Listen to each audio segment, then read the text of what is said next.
Добро пожаловать! Вновь приветствовал Алданский центр подготовки лыжников гостей.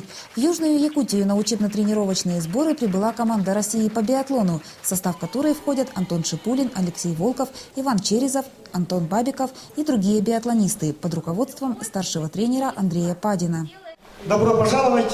Наш коллектив будет стараться, чтобы вы чувствовали себя как у себя дома. И желаю вам удачного учебно-тренировочного сбора.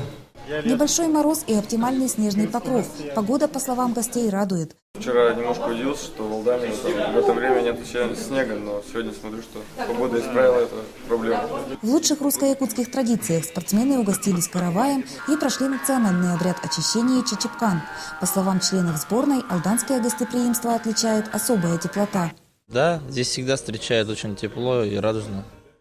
Российская сборная по биатлону проведет в Алдане 3 недели. После прохождения учебно-тренировочных сборов в Южной Якутии спортсменам предстоят нелегкие испытания на профессионализм и мастерство. Следующий сбор у нас состоится в Норвегии. С 9 ноября поедем. Там у нас пройдет ряд контрольных стартов, и часть команды отправится на международные соревнования. Этап Кубка мира и этап Кубка IBU. Вместе с командой биатлонистов в Алдан прибыли сотрудники канала «Россия-2». Журналисты будут работать над фильмом о лидере сборной Антоне Шипулиной.